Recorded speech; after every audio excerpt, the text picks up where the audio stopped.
Tea கடை style பஜ்ஜியும் குழம்பும் யாருக்கு தான் பிடிக்காது? அந்த ரெசிபி இன்னைக்கு பார்க்கலாமா? இது யாருக்கெல்லாம் ரொம்ப பிடிக்குன்றத கமெண்ட் பண்ணுங்க. 2 கப் கடலை மாவுக்கு 1 கப் அரிசி மாவு நான் இன்னைக்கு சேர்த்துருக்கேன். 1 ஸ்பூன் மிளகாத்தூள், 1/4 ஸ்பூன் பெருங்காயத்தூள், தேவையான அளவு உப்பு, 1/2 ஸ்பூன் சோடா உப்பு இதெல்லாம் சேர்த்து மிக்ஸ் பண்ணி எடுத்துக்கோங்க. இதான் பஜ்ஜி ப்ரீமிக்ஸ். தண்ணி ஊற்றி கலந்து அதை எடுத்து ஊற்றி பார்த்தீங்கன்னா ரிப்பன் மாதிரி விடணும். பஜ்ஜி குழம்பு எப்படி செய்கிறதுன்னு பார்க்கலாம். ஒரு கடாயில் 3 ஸ்பூன் எண்ணெய், கொஞ்சமாக கடுகு, கருவேப்பிலை சேர்த்து தாளிச்சுக்கோங்க. இது கூட மீடியம் சைஸ் ஆனியனை நான் நீட்டமாக கட் பண்ணி எடுத்துருக்கேன். இதை நல்லா கண்ணாடி பதத்துக்கு வர வரைக்கும் வதக்கி எடுத்துக்கோங்க. உப்பு தேவையான அளவு சேர்த்துக்கோங்க. ஒரு தக்காளி சேர்த்து அது சாஃப்ட் ஆகிற வரைக்கும் வதக்கிக்கோங்க. குழம்பு கரண்டியில் 1 கரண்டி கடலை மாவு, 1/4 கரண்டிக்கு கம்மியாக அரிசி மாவு சேர்த்து கட்டி கட்டாமல் கலந்து எடுத்துக்கோங்க. வெங்காயம் தக்காளி ரெண்டும் சாஃப்டாக வதங்கினதும் இது கூட ஆட் பண்ணிக்கலாம். 3 கப் அளவு தண்ணி சேர்த்துருக்கேன். ஒரு வேளை எக்ஸ்ட்ரா தேவைப்பட்டுச்சுனாலும் சேர்த்துக்கலாம். 1/4 ஸ்பூன் மஞ்சத்தூள், 1/2 ஸ்பூன் மிளகாத்தூள் சேர்த்துக்கோங்க.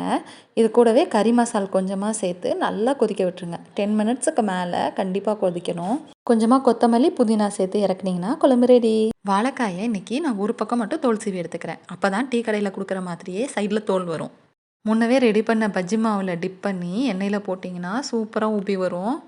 வீட்டில் ட்ரை பண்ணி பார்த்துட்டு எப்படி இருந்ததுன்னு சொல்லுங்கள். நம்ம சேனலை சப்ஸ்கிரைப் பண்ணிக்கோங்க. Stay tuned.